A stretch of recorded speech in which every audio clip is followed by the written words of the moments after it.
At 6:42 on the morning of September 19th, 1944, Sergeant Silas Jenkins sat in the commander's hatch of an M4 Sherman nicknamed the Rusty Bucket, watching a tree line 800 yards away through a sight his superiors said was misaligned. He had been sitting in that exact position for 11 minutes, motionless, letting his eyes adjust to the gray pre-dawn light and the way a surgeon lets his hands steady before the first cut. The mist over the Lorraine countryside rolled in slow, heavy curtains, and beneath it, the earth smelled of diesel and cold mud and something faintly sweet that Jenkins would later identify, without sentiment, as the remains of the previous day's burning. 31 years old, a former watchmaker from the town of Ellsworth, Maine, 0 confirmed tank kills. He had spent 12 years working on the finest mechanical timepieces in New England before the Army decided his hands belonged behind a gun. The Germans had 6 Panther tanks moving through the Arracourt mist in a loose hunting formation, and in the past hour alone, they had vaporized 4 American M10 tank destroyers, vehicles that, on paper, were supposed to be the answer to the German armor problem. On paper. Jenkins had long since stopped trusting paper. Jenkins's commanding officer had called the short-barreled 75mm gun on his Sherman a pop gun. He had said it with the particular contempt of a man who had never tried to hit anything with it past 400 yards. The other tank commanders, most of them younger men from the Midwest who had grown up shooting deer and talking about machines the way other men talked about women, called his crew the junkyard dogs. They said it because the Rusty Bucket was perpetually leaking something. Hydraulic fluid here, engine coolant there. And because Jenkins was known to spend his evenings lying underneath the tank with a flashlight and a set of feeler gauges instead of drinking with the rest of the company. They said it without malice, mostly. Jenkins didn't mind. A watchmaker understood that the difference between a working mechanism and a broken one was almost always invisible to the naked eye. When he had requisitioned a set of high-precision machinist's levels and a custom ground lens from a captured German optics factory outside of Metz. The supply officer, a red-faced lieutenant from Georgia named Beaumont, had wanted to know if Jenkins was building a clock or fighting a war. Jenkins had looked at the lieutenant for a moment with those flat gray eyes of his and explained quietly that he was fixing the Army's math. Beaumont had stared at him for a long moment, then signed the requisition anyway. There was something in Jenkins's voice that made arguing feel like a waste of effort. Jenkins spent the weeks leading up to the Battle of Arracourt manually recalibrating the elevation gears of his turret while other crews played cards, wrote letters home, or slept whenever the shelling allowed it. He had discovered the flaw, almost by accident. During a routine training exercise in late August, he had fired a series of ranging shots at a decommissioned half-track at exactly 750 yards and missed low by 4 feet on every shot, despite perfect trigger control and ideal conditions. He had gone back to his tank that evening and begun disassembling the traverse mechanism with the same methodical patience he would have applied to a seized pocket watch. What he found was a microscopic looseness, engineers call it backlash, in the traverse gears. It was approximately 3/16 of an inch of play between the gear teeth, the kind of slop that a factory inspector might pass without a second thought. At 200 yards, the resulting angular error was negligible. At 800 yards, that same error translated to a miss of nearly 6 feet. 6 feet, Jenkins understood, was the distance between a kill and a dead crew. He began correcting it with brass shims cut from a strip of shell casing. He requested a specific batch of high-velocity armor-piercing rounds that had been rejected by the Ordnance Department for being overpressured, rounds that left the barrel at roughly 200 feet per second, faster than standard issue. The Ordnance report cited concerns about premature barrel wear and occasional pressure spikes, and recommended against their use in field conditions. Jenkins read the report twice, noted that the pressure spikes occurred in approximately 1 round per 400, and calculated that the statistical risk was acceptable given the ballistic advantage. He was thinking, as always, in terms of tolerances. 6 weeks after his request was first denied, a logistics corporal named Duffy arrived at Jenkins's position, driving a beaten-up 3/4-ton truck. In the bed was a crate stenciled in red, "Hazardous, Ordnance, do not stack." Inside, wrapped in waxed paper and packed in fine sawdust, were the rounds Jenkins had effectively traded 3 months of cigarette rations and a favor from a sympathetic ordnance sergeant to acquire. He unpacked each round individually, measured the case length with a micrometer he kept in a canvas pouch alongside his personal tools, and set aside 2 that showed minor deformation at the neck. He was left with 31 rounds he trusted completely. He cleaned each one with a linen cloth and stacked them in a specific order in the rack he had modified to allow rapid access from the loader's position. The Sherman weighed 33 tons when fully fueled and crewed. Its armor was 2 inches thick on the hull front, enough to stop a rifle round, not enough to stop much else. The Panther tanks that the 5th Panzer Army had deployed through the Arracourt Valley weighed 45 tons apiece, and their frontal armor was 3 inches of sloped hardened steel capable of defeating nearly any round the Americans could throw at it from standard engagement ranges. The German gunners knew this. They had been told, accurately, that the American Sherman's 75mm gun was essentially useless against their front plate at any range over 100 yards. They operated accordingly, with the confidence of men whose equipment gave them the right to be confident. Captain Miller, commanding Jenkins's company that morning, had ordered him to stay in the reserve line and let the M10 tank destroyers and the artillery handle the heavy lifting.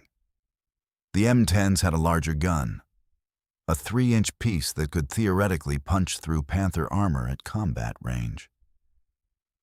2 hours earlier, 4 of them had been destroyed before any of them managed to fire a shot. Miller's voice on the radio had a tight, controlled quality that Jenkins recognized as the sound of a man recalculating odds in real time. Jenkins acknowledged the order, waited until Miller's transmission ended, and then told his driver, a wiry young man from South Boston named Mickey Callahan, Mick, to move forward along the drainage ditch to the left of the main road.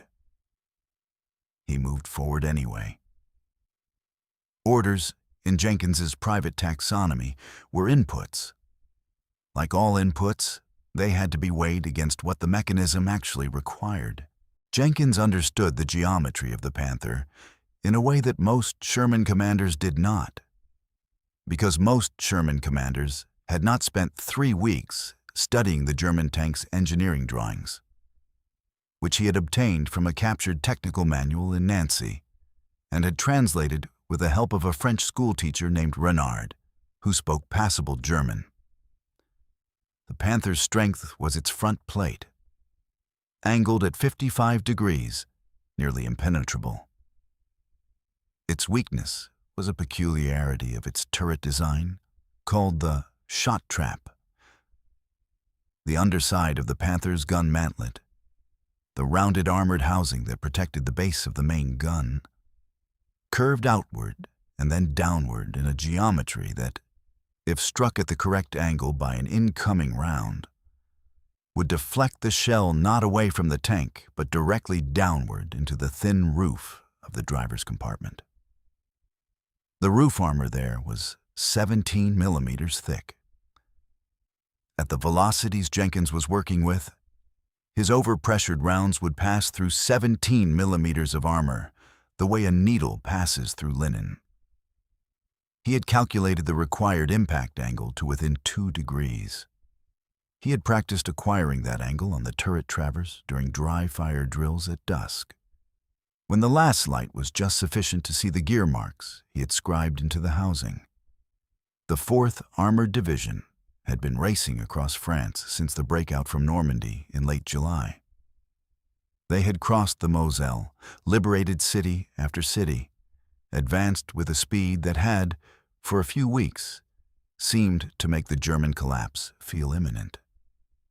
But they had not, in those weeks of fast movement, fought the 5th Panzer Army in open terrain, in conditions where the German armor could sit back at range and exercise its natural advantages. Arracourt was different. Arracourt was a graveyard of gentle rolling hills, sunken farm lanes, and thick morning fog that reduced visibility to a few hundred yards, and then, without warning, lifted entirely to reveal distances of nearly a mile. It was terrain that favored whoever had the better gun and the better optics. Jenkins had spent considerable energy ensuring that whoever was the answer to that description was him. Jenkins' tank moved into its attack position on September 19th, in the gray hour before full dawn. He had fired his main gun exactly 0 times in combat up to that morning. In the 7 weeks since the division's breakout, the Rusty Bucket had been in 3 engagements, and in each of them the targets had either been suppressed by artillery before Jenkins could acquire them or had retreated before he could bring his gun to bear. Some of the other crews had begun to joke that Jenkins' precision calibration was unnecessary because he never fired. Jenkins did not respond to the joke. A watchmaker who has never sold a watch is still a watchmaker. The terrain near the canal at the eastern edge of the Arracourt battlefield was particularly treacherous. The fields were open. Wide, flat expanses of harvested farmland with no natural cover except the occasional stone wall, drainage ditch, or copse of apple trees that had been reduced to gray sticks by artillery. The long-barreled German 75mm KWK 42 guns mounted in the Panthers could hit a man-sized target at 2,000 yards in good visibility. The German tankers had spent the morning demonstrating this capability with a precision that was, Jenkins admitted to himself, genuinely impressive. They knew their advantage. They understood the geometry of the situation as clearly as he did. They sat at range and hull-down positions and picked off American armor the way a skilled shooter picks off clay pigeons, not with excitement, but with practiced, unhurried efficiency. At 7:12, a Panther round struck the Sherman to Jenkins' right. A tank commanded by a sergeant named Holbrook, a good man from Kansas who had 3 children and who had fixed Jenkins' field ration stove with a bent nail 2 days earlier. The round hit the hull just forward of the driver's hatch. The impact was so sudden and complete that the 30-ton machine did not rock or list. It simply ceased to be a tank and became, in the space of a second, a pillar of orange fire with black smoke boiling from every seam. Jenkins watched it for exactly 2 seconds, then ordered Mick to move the Rusty Bucket 12 yards to the left and stop behind the remnant of a stone wall. At 7:15, another Sherman was hit. This one farther back, near the Orchard Road. The battalion commander, a lieutenant colonel named Graves, who had been awake for 31 hours, radioed Jenkins directly. The Panthers were dismantling his battalion with a methodical thoroughness that was beginning to feel less like a battle and more like a harvest. He needed someone who could close the gap between what American armor could theoretically do and what it was actually managing that morning. He wanted to know if that calibrated toy of Jenkins's could actually penetrate anything at fighting range. Jenkins explained his analysis over the radio. The shot trap geometry, the overpressured rounds, the corrected traverse backlash, the specific elevation compensation required for cold morning air, and the current temperature of 48 degrees Fahrenheit. He was thorough. He was precise. The battalion commander told him to shut up and shoot. Jenkins had spent the night before the battle, the entire night, from 2300 to 4:30, in a series of tasks that his crew regarded with a mixture of exasperation and faith. He hand-polished the breech of his gun with jeweler's rouge, a fine, abrasive compound normally used to finish watch cases, until the metal gleamed in the lamplight. A smoother breech surface reduced the fractional hesitation on extraction and allowed for marginally faster reloading, perhaps 0.4 seconds per cycle. Over the course of a sustained engagement, that time compounded. He also traced and repaired a leak in the Sherman's hydraulic fluid line that fed the turret traverse motor. The gasket had been failing for 10 days. He fabricated a replacement from a section of a German officer's leather coat that he had obtained in Nancy through a barter that had involved 2 tins of American coffee, a map case, and a story about the coat's previous owner that the French civilian who supplied it declined to elaborate on. The leather, once cut to the correct dimensions and soaked in hydraulic fluid to pre-swell the fibers, would hold. He calculated it would hold for approximately 4 to 6 hours of normal operation. He loaded the first of his overpressured rounds into the ready rack himself, checking the case for deformation one final time. At dawn on September 19th, Jenkins moved the rusty bucket into a hull-down position behind the remnant of a substantial stone wall at the northern edge of a turnip field. The position had been selected the previous evening. Jenkins had walked it on foot in the last hour of light. Lying prone at the intended firing position and measuring angles with a protractor he carried in his breast pocket.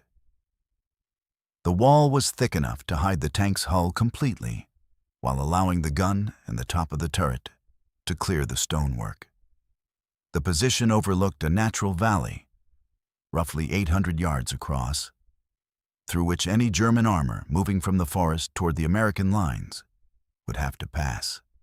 Intelligence, reliable for once, indicated that the Panthers were moving in a loose column, unhurried, confident that the morning fog and the known limitations of American tank guns gave them effective immunity. Jenkins had brought no additional support. His crew were the 4 men who had been with him since England. Specs Kowalski, the loader, who wore wire-rimmed glasses held together at one temple with electrical tape. Mick Callahan, the driver. Greasy Martello, the bow gunner, who had earned his nickname from an apparently constitutional inability to remain uncontaminated by engine oil. And Jenkins himself. 4 men, 1 tank, 31 rounds he trusted, and a set of calculations he had run so many times that they felt less like mathematics and more like memory. He settled into the gunner's seat and pressed his eye to the eyepiece of the modified sight. The M4's standard gunner's optic offered 5-power magnification, adequate for close-range work, insufficient for the kind of precision engagement Jenkins intended. With the custom ground replacement lens installed, he had effectively increased the light-gathering capacity of the optic and sharpened the resolution at the edge of the field of view to a degree that allowed him to read the welding patterns on a German tank turret at 800 yards. Through the fog and the early light, the battlefield was a composition of grays and dark masses. Jenkins filtered it methodically, the way he had learned to filter the noise of a complicated clock movement to isolate the sound of a single misbehaving gear.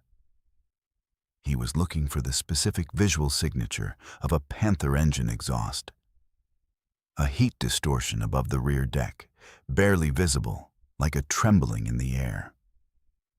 He was looking for the flat geometry of a gun barrel. He was looking for a movement that was too purposeful to be wind. The battlefield was a cacophony of engines, the distant percussion of artillery, the sound of metal moving across rutted ground. Jenkins listened to it the way he had learned to listen to complicated mechanisms.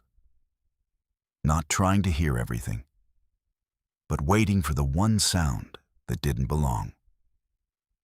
At 7:28, he saw it.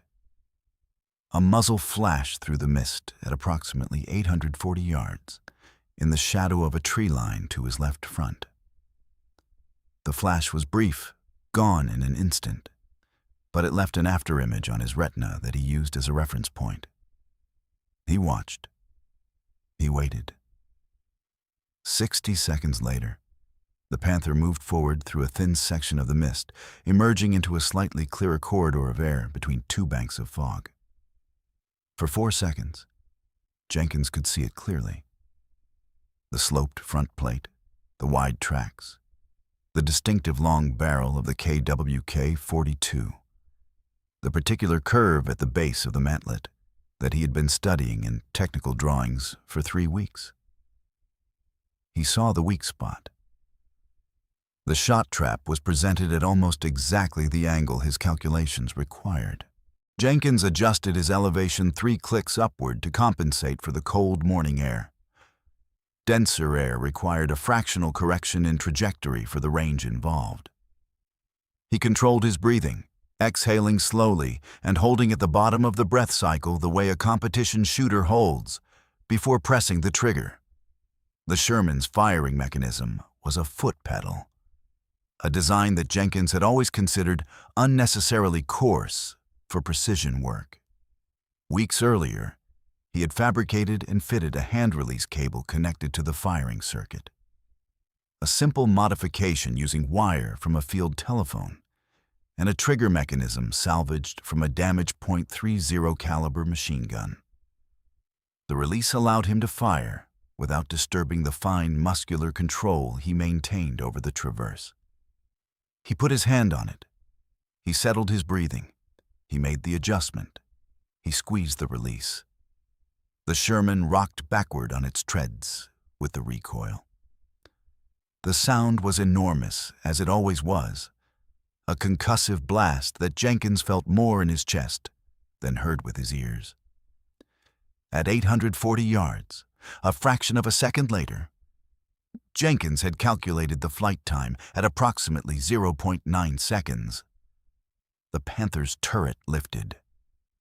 Not exploded outward, not crumpled. Lifted, cleanly, as though it had been placed on a surface that abruptly tilted. The overpressured round had struck the underside of the mantlet at almost exactly the required angle, deflected downward through the roof of the driver's compartment, and passed through the forward ammunition rack. The detonation of the stowed rounds completed the process. Jenkins did not wait to observe the result beyond the first fraction of a second that confirmed impact. He had told himself before the engagement that sentiment was not part of the operation. He ordered Mick to move the tank 20 yards to the left along the wall. The empty shell casing rang as it hit the floor of the fighting compartment. Specs had a second round in the breech before Jenkins had finished the order to move. He kept his eyes at the optic, scanning the valley through the disturbed air from the first shot.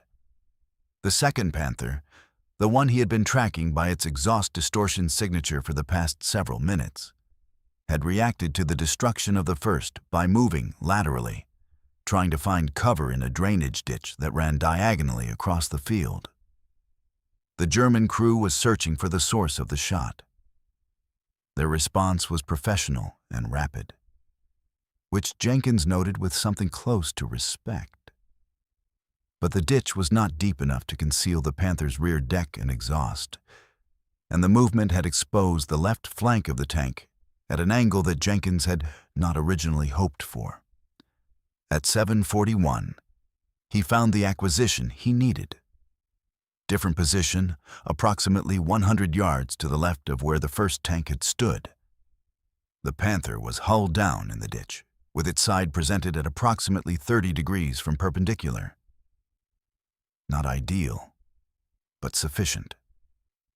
The side armor was 45 millimeters, and at this range, with his ammunition, it was enough.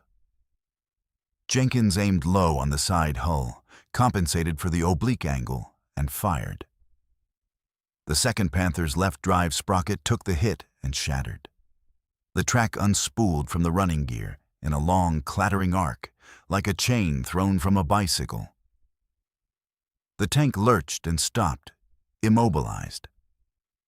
Before the German crew could begin the process of evacuating, a process that, for a tank with a stuck hatch in a burning vehicle, is never rapid, Jenkins chambered a second round and fired into the fuel cell at the rear of the hull. Both tanks were burning within 2 minutes of each other. 2 kills. Jenkins told Specs to reload and told himself that he was now simply working. By 8 o'clock, Jenkins had killed 4 Panthers. He had done it in a manner that violated so many principles of standard American tank tactics. The engagement ranges, the lone vehicle approach, the custom ammunition, the hand-release firing mechanism. That the officers who later debriefed him spent nearly as much time asking how as they did asking what. Word spread through the battalion radio net with a speed that Jenkins found faintly irritating, because radio chatter drew counter-battery fire and because he was not finished. Men who had referred to the rusty bucket with affectionate contempt began calling for his grid coordinates. He refused to transmit them. Spectators, he explained over the net with the terseness of a man who did not enjoy repeating himself, drew fire. The Germans adapted after the 4th kill, as Jenkins had anticipated they would. They were not fools. They stopped moving in the open and began using cover with greater discipline. And for approximately an hour, the valley was quiet in the way a clock face is quiet when you've removed the mainspring. All the potential energy still present, but no visible movement. At 9:15, Captain Miller came back on the radio. The mockery in his voice was entirely gone, replaced by the particular controlled urgency of a man who has revised his assessment of a situation and is moving quickly to act on the revision. He requested, not ordered, that Jenkins lead a flanking maneuver through a burning apple orchard to the south, where a gap in the German lines had been identified by a reconnaissance patrol. Jenkins acknowledged, began to move, and at 0942 was stopped by a heavy downpour that arrived without warning and turned the field approaches into a churned, boot-sucking bog within 20 minutes. The rusty bucket had better traction than most Shermans because Jenkins had replaced the standard rubber track pads with the older steel chevron pattern. An unpopular modification among the drivers, who found the steel tracks harsher on roads, but one that provided considerably better grip on soft ground. Even so, the going was slow. Jenkins sat in his tank and waited with the patience of a man who had spent his professional life waiting for small, precise moments. The rain slowed at 10:45. By 11, the fog that had blanketed the valley since before dawn finally lifted, and the full landscape of the battlefield became visible in its unglamorous entirety. Black columns of smoke from the destroyed vehicles, torn earth, the distant gray edge of the Arracourt tree line, and the stone farmhouses that dotted the fields like broken teeth. Jenkins spotted the 5th Panther at 11:12.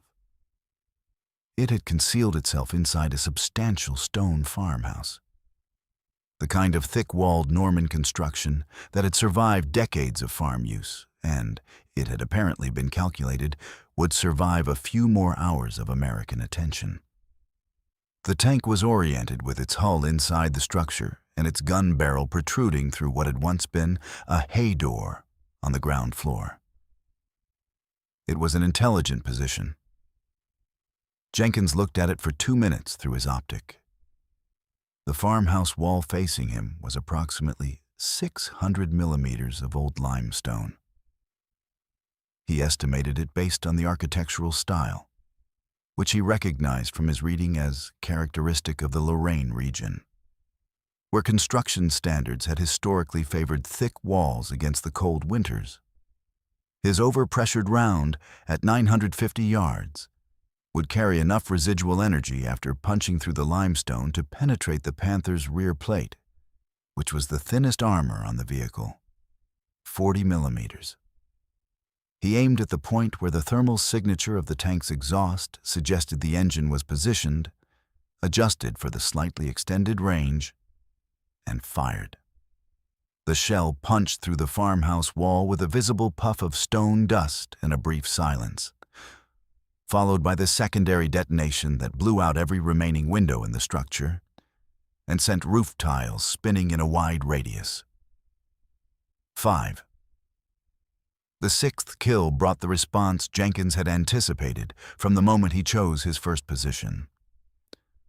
At approximately 11:30, German 88mm anti-tank guns, the long-barreled, high-velocity pieces that the Wehrmacht had originally designed for anti-aircraft use and then discovered were equally efficient at destroying tanks, began registering on his position. They had been tracking his muzzle blast. The first salvo of 2 rounds landed 50 yards short and to the right, the impact columns visible as brown geysers of earth. The second salvo corrected to 20 yards long. Jenkins had been watching the pattern and had already told Mick to begin warming the engine. On the third registration, which he calculated would arrive in approximately 8 to 12 seconds, he ordered an immediate reverse. As the rusty bucket backed away from the wall at maximum reverse speed, the oak tree that had been directly above and behind his firing position ceased to exist. The 88mm rounds detonated in the branches and the trunk simultaneously, and for a moment there was simply a cloud of wood fragments and earth where a 300-year-old tree had been.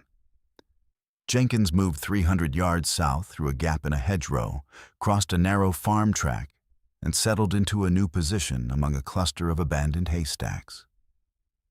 The haystacks were large, old, and partially composted, a state of organic decomposition that Jenkins had read in a captured German report on American tank camouflage, produced a thermal signature similar to a large animal rather than a running engine.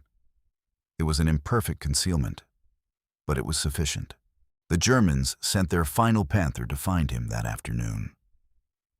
It was, Jenkins learned afterward, commanded by a Hauptmann named Werner Brandt, who had survived 32 tank engagements on the Eastern Front and was regarded within his battalion as the kind of tanker that other tankers spoke about in specific, technical terms that constituted the highest form of professional respect available in that world. Brandt knew Jenkins was somewhere in the sector. He knew from the pattern of kills that he was dealing with an opponent who was not fighting in the standard American manner. He moved his tank with the careful, unpredictable variations of a man who understands that predictability is a form of vulnerability.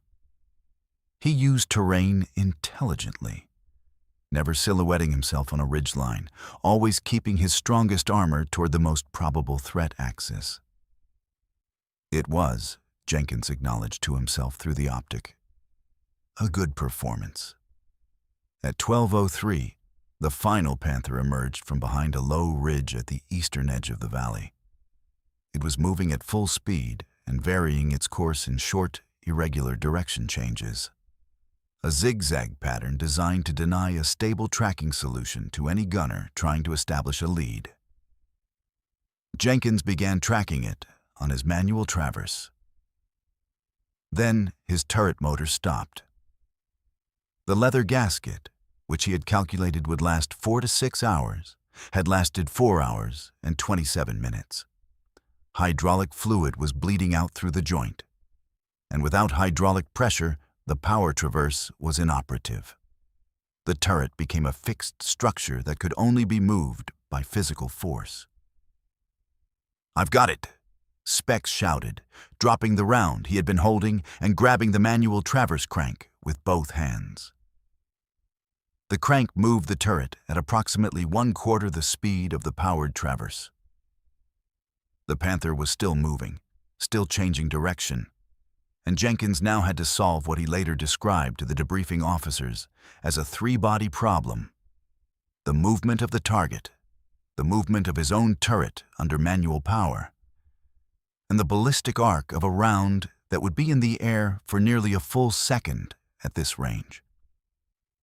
He thought about it for approximately 2 seconds, which was all the time available, and then stopped thinking about it and started calculating. He told Specs the traverse rate he needed and watched the Panther through the optic. The lead required was 40 feet. The distance the Panther would cover in the 2.5 seconds between firing and impact, accounting for the combined time of flight and the mechanical delay in the firing system. He needed to fire at the moment when his turret, moving under Specs' manual effort, brought the sight picture to the correct forward position relative to the tank's direction of travel. The timing window was approximately 0.3 seconds. Jenkins watched the Panther, watched his traverse rate, felt the rhythm of Specs' cranking establish itself as a metronome establishes a tempo, and fired. The round struck the Panther's gun mantlet on the right side, not in the shot trap. He had not been able to achieve the ideal angle under the constraints of the manual traverse, but at sufficient velocity to shatter the barrel and send the fragments of the mantlet and the gun into the turret interior through the gap at the mantlet's base. The tank ground to a stop. Its main gun was destroyed. Its crew, all of whom survived, abandoned the vehicle and were captured by American infantry 20 minutes later. The Panther was not destroyed, but it was finished as a weapon, and at that moment, that was sufficient. 12 minutes of active engagement, 14 rounds fired, 6 elite armored vehicles destroyed or mission killed, representing one full company of Panther tanks that the 5th Panzer Army would not have available for the rest of the Arracourt engagement. Jenkins reported his status to Captain Miller in a single, accurate sentence: 6 vehicles engaged, 6 vehicles out of action, 14 rounds expended, crew and vehicle operational. Miller assigned him to lead the battalion spearhead into the next valley that afternoon. That night, Jenkins cleaned his optics again by lamplight, working with the lens tissue and the cleaning solution he carried in the same pouch as his micrometer and his protractor. He inspected the traverse mechanism, noted what parts would need replacement, and wrote a 4-page technical report on the gasket failure that he submitted through channels to the Sherman Technical Liaison Officer attached to the division. The report included his recommended modifications to the gasket material and geometry, and his calculation of the expected improvement in service life. The Technical Liaison Officer acknowledged receipt of the report. Whether any of its recommendations were ever implemented, Jenkins never learned. He was discharged from the United States Army in the summer of 1946, having served in the European theater from the Normandy landings through the German surrender. His decorations included 2 Silver Stars and the Distinguished Service Cross. The official citations were written in the particular formal language of military commendation, full of words like gallantry and extraordinary heroism, which Jenkins read once and then filed away. He returned to Ellsworth, Maine, where he reopened his watch shop on the same street where he had worked before the war. He was not unchanged by what he had seen and done. No one who has sat in a burning battlefield and watched 30-ton machines become funeral pyres walks away entirely unchanged. But the change in him was not visible in any obvious way. He was precise. He was patient. He did not discuss the war frequently, and when he did, he spoke about it in the technical language of mechanisms and tolerances, which most people found difficult to engage with for very long.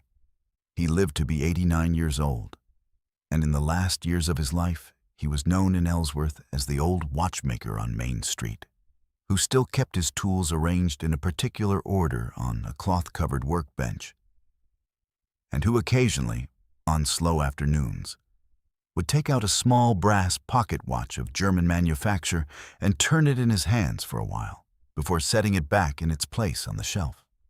The M4 Sherman gun sight that Silas Jenkins modified in the summer of 1944 is now in a private collection.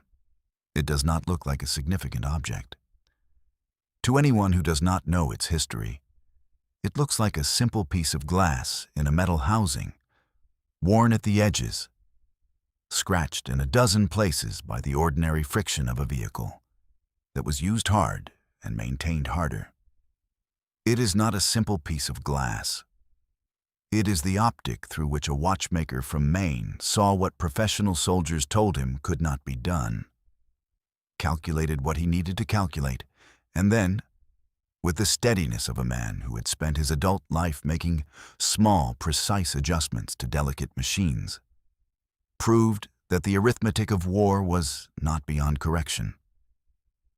It is the lens that proved a man with a stupid watchmaker's trick could outgun the pride of the Third Reich. If this story moved you the way it moved us, do me a favor, hit that like button. Every single like tells YouTube to show this story to more people who would never otherwise encounter it. Hit subscribe and turn on notifications. We are here every single day, going through dusty regimental histories, declassified after-action reports, and the letters of men who never expected to be remembered, rescuing the stories that deserve to be told. Stories about real people who faced impossible odds and found, in themselves, resources they did not know they had. Drop a comment right now and tell us where you're watching from. Are you watching from the United States? From Germany? From the UK? From somewhere else entirely? Our community is worldwide, and it is built on exactly this: the shared recognition that the people who came before us deserve more than a footnote. Tell us your location.